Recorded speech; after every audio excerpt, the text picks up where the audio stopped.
Évidemment un sentiment d'effroi et de révolte. Mais c'est aussi la conviction qu'on ne peut pas laisser faire, que ça suffit, qu'on est aujourd'hui en guerre et qu'on doit réagir, et qu'aujourd'hui c'est eux ou nous. Le sujet d'aujourd'hui, ce n'est pas uniquement la compassion, ça doit être aussi la réaction. Il y a trop d'attentats terroristes qui ont endeuillé notre pays, on doit agir. De quelle manière? Aujourd'hui, il y a en France 4000 individus qui sont suspectés de terrorisme. Je suis convaincu qu'on ne peut pas les laisser dans la nature et attendre qu'ils passent à l'acte. Ce que je demande, c'est que ces 4000 individus soient placés dans des centres de rétention antiterroristes dédiés et que ça nous permette de les mettre hors d'état de nuire.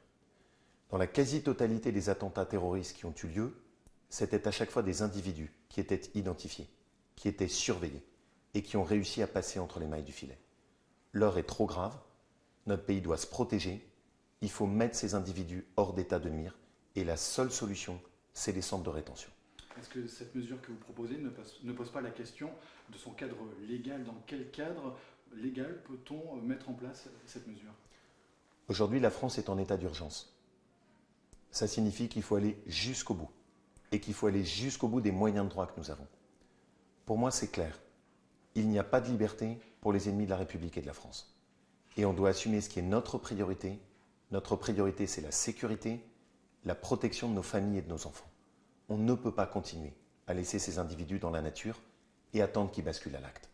C'est avant qu'il faut agir maintenant. C'est pas après. Après, c'est trop tard. On a eu plus de 100 morts hier soir. Combien en faut-il pour qu'on réagisse? Les mesures prises par le gouvernement, l'état d'urgence, ne suffisent pas selon vous? J'apporte tout mon soutien au gouvernement. On est dans l'Union nationale. Il n'y a aucune place pour les polémiques. La seule chose que je propose et que je demande, c'est qu'on aille jusqu'au bout de cet état d'urgence et qu'on en utilise toutes les possibilités. Toutes les possibilités, y compris celles qui sont des mesures hors normes, celles qui sont des mesures auxquelles on n'était pas habitué jusque-là. Mais enfin, il faut qu'on comprenne où on en est. C'est la guerre. Et est-ce que notre pays décide de se protéger ou est-ce qu'il continue à subir? Aujourd'hui, jusqu'à hier, vous étiez en campagne pour les élections régionales. Aujourd'hui, le temps est à l'unité, est au recueillement. La campagne est définitivement, en tout cas pour l'heure, suspendue. Il n'y a évidemment pas de place pour la campagne. C'est même pas le sujet. En revanche, le sujet, c'est qu'on agisse. Je ne veux pas que mon pays bascule dans ce monde de terreur et de terrorisme. Je ne veux pas léguer ça à mes enfants. Et je considère que maintenant, on doit se réveiller et qu'on doit protéger notre pays. C'est le principe de protection qui doit dominer.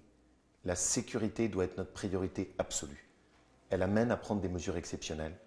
Je ne veux pas qu'on puisse continuer à laisser autour de nous 4000 individus qui potentiellement peuvent basculer dans le terrorisme.